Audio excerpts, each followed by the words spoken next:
Hey guys, so welcome to the final power rankings of the season. This one's going to be a little bit different, I guess, because I have to talk about everyone's year as a whole. I also have to talk about the playoffs coming up and the teams that are in that. And I still have to weigh in future performance for all the teams. Not as much as usual, because we're kind of looking back at the season here, but it does factor in when I'm kind of breaking some ties and stuff like that. So, yeah, just keep that in mind.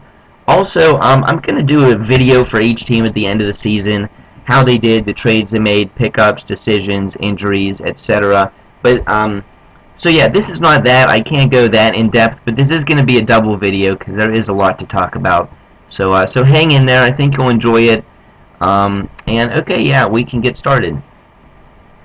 So, we have a new number one team. I moved myself in there.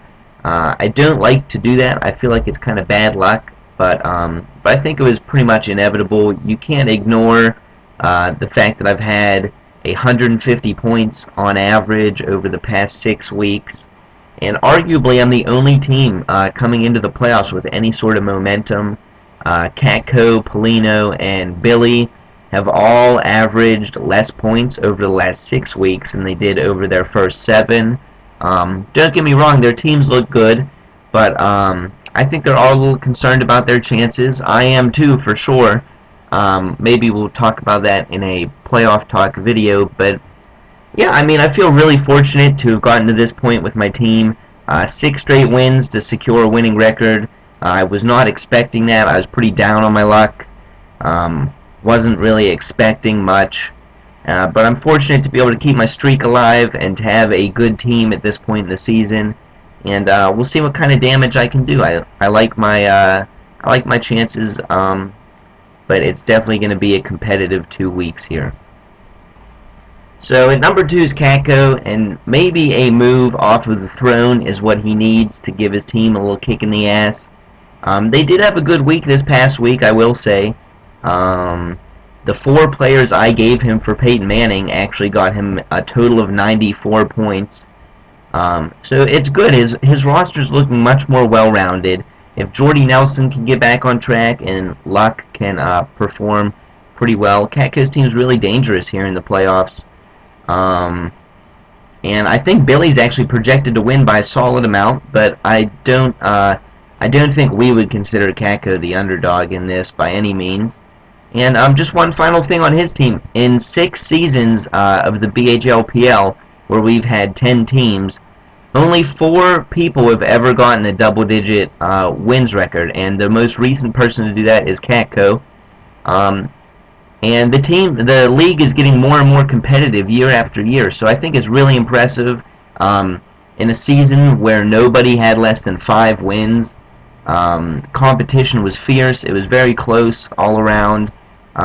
I think it's really impressive that Catco got to 10 wins, fortunate or not in some of those weeks.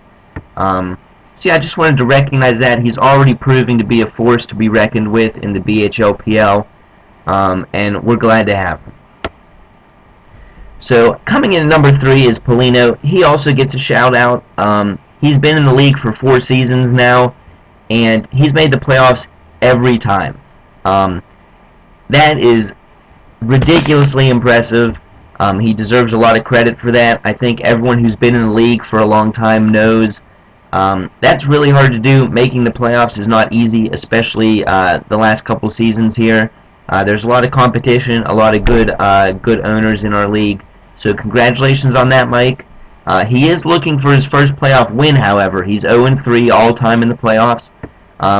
That kind of makes me feel nervous because I feel like that streak has to end. He's been doing so well. And his team looks pretty good as well. Flacco has a pretty good matchup. So losing Rodgers might not be that big of a deal. I think Mike's team is just dangerous. I don't really feel good about my match against him. It's going to be close, I think. And so yeah, Mike's had a great season. I don't know. I don't think he was expecting to be here. He had a couple rough weeks in terms of scoring and such recently, or luck against the teams he faced, I guess. So congratulations on getting to the playoffs. We'll do the next 7 people here in the next video.